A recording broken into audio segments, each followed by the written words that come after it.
जनवरी की रात महाकुंभ में मची भगदड़ का भयावह मंजर आपको याद होगा ना। किसी ने अपनों को खोया तो कोई काल के गाल में समा गया। अमृत स्नान के लिए आ रहे श्रद्धालुओं को इस बात का जरा भी अंदाजा नहीं था कि महाकुंभ में भगदड़ मच जाएगी और स्थिति बेकाबू हो जाएगी। उस भयावह मंजर को याद कर लोगों के रोंगटे आज भी खड़े हो जाते हैं। किसी ने अपनी पत्नी, किसी ने अपने भाई तो किसी ने अपने माता पिता को खो दिया।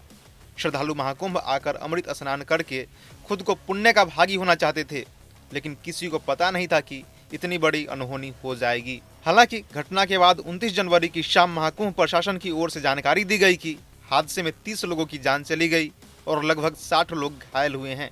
अब इस घटना की जांच उत्तर प्रदेश एसटीएफ कर रही है। एसटीएफ हादसे की तह तक जाने की कोशिश में जुटी है। एसटीएफ इस घटना में साजिश के एंगल से भी जांच कर रही है। ऐसा इसलिए क्योंकि एसटीएफ ने अभी तक 16,000 से अधिक मोबाइल नंबरों के डेटा को इकट्ठा किया है।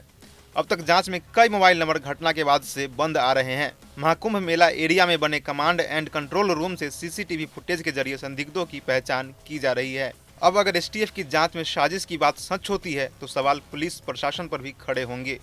सवाल ये कि महाकुंभ में हाई लेवल सिक्योरिटी के बीच साजिश कैसे रची गई। महाकुंभ में सचिव स्तर के 2 आईएएस अधिकारी एसएसपी को लगाया गया है, फिर भी भगदड़ जैसी घटना सवाल खड़े करती है। हालांकि घटना के बाद पुलिस प्रशासन सतर्क हो गया है। घटना के अगले दिन 30 जनवरी को ही महाकुंभ के लिए नई एडवाइजरी जारी की गई। नई एडवाइजरी के मुताबिक मेला क्षेत्र पूरी तरह से नो व्हीकल जोन घोषित कर दिया गया है, जिसके बाद प्रयागराज महाकुंभ में सभी प्रकार के वाहनों की आवाजाही पर रोक लगा दी गई है। इसके अलावा वीवीआईपी पास की व्यवस्था को भी खत्म कर दिया गया है। संदिग्धों को फेस रिकॉग्निशन ऐप के जरिए चिन्हित किया जा रहा है। अब सरकार से लेकर श्रद्धालुओं की नज़र एसटीएफ की जांच पर है। जांच रिपोर्ट आने के बाद ही स्पष्ट हो सकेगा कि भगदड़ साजिश के तहत हुई या अनजाने में हुई।